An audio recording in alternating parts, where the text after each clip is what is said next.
Hello दोस्त, serious study में स्वागत है। आशा करते हैं कि आप सभी लोग बढ़िया होंगे। तो एक प्रैक्टिस सेट की क्लास में आप सभी लोग का स्वागत है। तो चलिए हम लोग क्लास को स्टार्ट करते हैं। जैसे कि पहला क्वेश्चन बोल रहा है कि हैरी विट्रियल का रासायनिक नाम क्या है। हैरी विट्रियल का रासायनिक नाम क्या है? तो हैरी विट्रियल का रासायनिक नाम है दोस्त, ये आपका फेरस सल्फेट। इसका रासायनिक नाम है, क्या है दोस्त? फेरस सल्फेट इसका रासायनिक नाम है। इस तरीके से हम लोग क्वेश्चन दूसरे को देखें कि पेट्रोलियम का मिश्रण है, क्या बोल रहा है दोस्त? क्वेश्चन नंबर 2, पेट्रोलियम का मिश्रण है। तो पेट्रोलियम के मिश्रण कौन है दोस्त? तो ये आपका है हाइड्रोकार्बन। पेट्रोलियम के मिश्रण कौन है दोस्त? ये हाइड्रोकार्बन है। इस तरीके से हम लोग क्वेश्चन तीसरा को देखेंगे। धातु किसी अन्य धातु से टकराने पर बजने वाली ध्वनि उत्पन्न करती है क्योंकि वे है दोस्त, ये क्या है? ये एक ध्वनिक है, इसलिए टकराने पर ये ध्वनिक है। Question number C, answer number C हो जाएगा दोस्त। इस तरीके से क्वेश्चन नंबर 4 को देखेंगे कि भारत में बीमा उद्योग व्यवस्थित विकास को विनियमित करने, बढ़ावा देने, अनुसूचित करने के लिए कौन सी निकाय जिम्मेदार होता है? कौन सी निकाय जिम्मेदार होता है? तो कौन सी निकाय जिम्मेदार होता है दोस्त? ये ERDI जिम्मेदार होता है। ERDI जिम्मेदार होता है। इसी तरीके से हम लोग क्वेश्चन 5 को देखेंगे। क्वेश्चन 5 बोलता है दोस्त कि PSLV का अर्थ होता है, PSLV का अर्थ होता है, PSLV का अर्थ होता है दोस्त, ये PSLV का अर्थ होता है। तो ये क्या होता है दोस्त? Polar satellite launch vehicle. Polar satellite launch vehicle होता है। इसी तरीके से क्वेश्चन 6 देखेंगे। भारतीय कांग्रेस INC के निम्नलिखित में से किस सत्र में पहली बार राष्ट्रगान गाया गया था? पहली बार राष्ट्रगान गाया गया था तो कब गाया गया था दोस्त? 1911 कोलकाता में गाया गया था। और राष्ट्रीय कांग्रेस का स्थापना कब हुआ था दोस्त? ये हुआ था 1885 ईस्वी में। ये हुम ने किया था दोस्त, ये बात ध्यान रखिएगा। इसी तरीके से क्वेश्चन हम 7वां देखेंगे। द व्हाइट टाइगर उपन्यास किसने लिखा है? द व्हाइट टाइगर उपन्यास किसने लिखा है? तो ये किसने लिखा है दोस्त? ये अरविंद अडिगा ने लिखा। इस तरीके से क्वेश्चन 8वां देखेंगे। संयुक्त राष्ट्र सुरक्षा परिषद में है। संयुक्त राष्ट्र सुरक्षा परिषद में है। तो ये कौन है दोस्त? ये है 5 अस्थायी और 10 अस्थायी सदस्य इसमें आता है। इस तरीके से क्वेश्चन 9 को देखें कि क्वेश्चन 9 बोल रहा है कि रेगिस्तान में यात्रियों को अक्सर पानी की एक सीट का ऑप्टिकल भ्रम होता है, वास्तव में ये कोई भी मौजूद नहीं होता है। यह क्या है? तो यह क्या है दोस्त? यह एक मृग मरीचिका कहलाता है। क्या कहलाता है? यह एक मृग मरीचिका कहलाता है। इस तरीके से क्वेश्चन हम लोग 10 देखेंगे। क्वेश्चन 10 देखेंगे दोस्त कि असहयोग बंधन दो परमाणुओं के बीच इलेक्ट्रॉनों या सहभाजन से बनते हैं ताकि दोनों पूरी तरह से भरे हुए कोश को प्राप्त कर सके। तो ये क्या हो जाएगा दोस्त? दोनों पूरे भरे कोश से प्राप्त हो सके। तो ये क्वेश्चन नंबर 10 का ये हो जाएगा ब्राह्मतम हो जाएगा दोस्त। इस तरीके से हम लोग क्वेश्चन 11 को देखेंगे कि क्वेश्चन नंबर 11 बोल रहा है कि प्रत्येक तत्व का एक नाम और होता है। तो ये क्या होता है दोस्त? प्रत्येक तत्व का एक नाम और होता है। तो एक द्वितीय रासायनिक प्रतीक होता है। क्या होता है? एक द्वितीय रासायनिक प्रतीक होता है। इसी की तरह क्वेश्चन 12 को हम लोग देखें कि एक संसदीय प्रणाली विधि, न्यायिक और आपातकालीन शक्तियों का प्रयोग वास्तव में राष्ट्रपति द्वारा किसकी सलाह पर किया जाता है? तो राष्ट्रपति सलाह किसकी सलाह पर किया जाता है? तो ये किसकी सलाह पर किया जाता है? ये मंत्रिपरिषद के सलाह से किया जाता है। किसकी सलाह? मंत्रिपरिषद के सलाह से किया जाता है। इस तरीके से क्वेश्चन 13 को देखेंगे कि चाय और कॉफी भारत में किस श्रेणी की फसल के अंतर्गत आते हैं? किस श्रेणी के फसल के अंतर्गत आते हैं दोस्त? तो ये रोपण फसलें हैं। क्या है दोस्त? ये रोपण फसलें। इसी तरीके से हम लोग क्वेश्चन 14 को देखेंगे कि 14 बोल रहा है कि प्रथम पंचवर्षीय योजना। क्या बोल रहा है दोस्त? प्रथम पंचवर्षीय योजना में भारत सरकार ने देश की अर्थव्यवस्था गरीबी चक्र बाहर निकालने की कोशिश की है।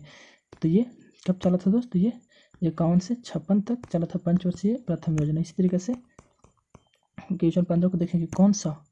कौन सा विटामिन शक्ति के थक्के के लिए आवश्यक प्रोटीन और कैल्शियम सक्रिय करता है? कौन सा विटामिन रक्त के थक्के के लिए आवश्यक प्रोटीन और कैल्शियम को सक्रियता करता है? तो ये विटामिन कौन सा करता है दोस्त? ये आपका विटामिन के करता है। क्या?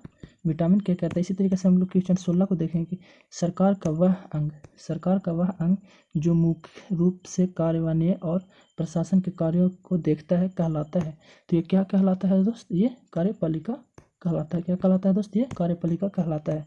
इसी तरीके से क्वेश्चन 17 को देखें कि भाभा परमाणु अनुसंधान केंद्र पुराना नाम क्या था? भाभा परमाणु अनुसंधान केंद्र का पुराना नाम क्या था? तो इसका पुराना नाम क्या था दोस्त? परमाणु ऊर्जा प्रतिष्ठान ट्राम्बो इसका पुराना नाम था। परमाणु ऊर्जा प्रतिष्ठान ट्राम्बो इसका पुराना नाम था। इसी तरीके से क्वेश्चन 18 देखें कि निम्नलिखित में से कौन सा भारत का एक मरुस्थल नहीं है। निम्नलिखित में से कौन सा भारत का एक मरुस्थल नहीं है। यहाँ पे देख लीजिए दोस्त, नहीं बोल रहा है। क्या है?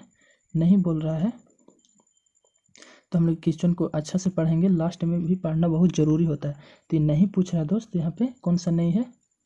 ये आपका ये सिंधु घाटी मरुस्थल नहीं है, बाकी सब इसका मरुस्थल है। इस क्वेश्चन 19 को हम लोग देखेंगे, विटीकल्चर किससे संबंधित है। दोस्त पूछ रहा है कि विटीकल्चर किससे संबंधित है। तो विटीकल्चर है अंगूर की खेती से संबंधित है। इस तरीके से क्वेश्चन नंबर 20 को देखें कि यदि लोगों को संसाधन के रूप में उपयोग नहीं किया जा सकता तो वे अर्थव्यवस्था के लिए स्वाभाविक रूप में प्रकट होते हैं। तो किस रूप में प्रकट होते हैं दोस्त? तो ये हो जाएगा दायित्व के रूप में ये प्रकट हो जाते हैं। दायित्व के रूप में प्रकट हो जाते हैं, ये ध्यान दीजिएगा। 21 बार निम्नलिखित में से कौन सा विश्व का सबसे ऊंचा वृक्ष है। पूछा कि निम्नलिखित में से कौन सा विश्व का सबसे ऊंचा वृक्ष है। तो कौन सा वृक्ष है दोस्त? ये हो जाएगा रेडवुड सबसे ऊंचा वृक्ष है। इसी तरीके से क्वेश्चन नंबर 22 को देखें कि किसके खिलाफ गांधी जी का अभियान प्रेस की ब्रिटिश सस्पेंस और बिना मुकदमे नजरबंदी को जवाब में था। तो ये क्या था दोस्त? ये रॉलेट एक्ट का था। रॉलेट एक्ट, इसे काला कानून भी कहा जाता है दोस्तों। इस तरीके से क्वेश्चन 23 को हम लोग देखें कि मरुस्थलीकरण और सूखे से निपटने के लिए विश्व दिवस किस दिन मनाया जाता है। तो विश्व दिवस मरुस्थली और सूखे से निपटने के लिए किस दिन मनाया जाता है दोस्तों? ये मनाया जाता है आपका 17 जून को। कब मनाया जाता है दोस्त? 17 जून को मनाया जाता है। इसी तरीके से क्वेश्चन 24 को देखेंगे, प्रधानमंत्री नरेंद्र मोदी द्वारा विमुद्रीकरण की घोषणा की गई है। तो ये कब की गई है दोस्त? 24 को हम लोग देखेंगे तो ये 18 नवंबर 2016 को की गई थी। इसी तरीके से क्वेश्चन 25 हम लोग देखें कि निम्नलिखित में से किस कंपनी ने 2005 में पर्सनल कंप्यूटर बनाना बंद कर दिया था। बोल रहा है कि निम्नलिखित में से किस कंपनी ने पर्सनल कंप्यूटर बनाना बंद कर दिया था। तो कौन कर दिया था दोस्त? ये हो जाएगा IBS ने बंद कर दिया था। इसी तरीके से हम लोग क्वेश्चन 26 को देखेंगे कि खान सुरक्षा विभाग भारत में किस केंद्रीय मंत्रालय के अंतर्गत आता है। खान सुरक्षा विभाग भारत में किस केंद्रीय मंत्रालय के अंतर्गत आता है। तो किस केंद्रीय मंत्रालय के अंतर्गत आता है? श्रम और रोजगार मंत्रालय। किसके द्वारा? श्रम और रोजगार मंत्रालय। इसी तरीका क्वेश्चन हम लोग 27 को देखेंगे। क्वेश्चन 27 पर निम्नलिखित में से खिलाड़ी ने 2021 में बार्सिलोना ओपन टूर्नामेंट में पुरुष एकल टेनिस खिताब जीता है। तो ये कौन जीता है दोस्त? बार्सिलोना ओपन टूर्नामेंट में पुरुष एकल खिताब 2021 में कौन जीता है? तो ये कौन जीता है दोस्त? ये आपका राफेल नडाल जीता है। बात ध्यान दीजिएगा, राफेल नडाल जीता है। इसी तरीके से क्वेश्चन 28 हम लोग देखेंगे, किताब उल हिंद। क्या बोला? किताब उल हिंद निम्नलिखित में से लिखी है। कौन लिखा है दोस्त? ये अलबरूनी ने लिखा है। किताब उल हिंद अलबरूनी ने लिखा है। इसी तरीके से क्वेश्चन हम लोग 29 को देखेंगे, श्रमिक कल्याण पोर्टल किस मंत्रालय द्वारा जारी किया है। श्रमिक कल्याण पोर्टल किस मंत्रालय द्वारा जारी किया गया है। तो किस मंत्रालय द्वारा जारी किया गया है दोस्तों? ये रेल मंत्रालय द्वारा जारी किया गया है। इस तरीके से क्वेश्चन 30 से देखेंगे और ये लास्ट क्वेश्चन है दोस्त। क्वेश्चन 30 बोला कि भारतीय संविधान में लिखित में से कौन सा अनुच्छेद शिक्षा का अधिकार देता है। तो कौन सा अनुच्छेद शिक्षा को अधिकार देता है दोस्त?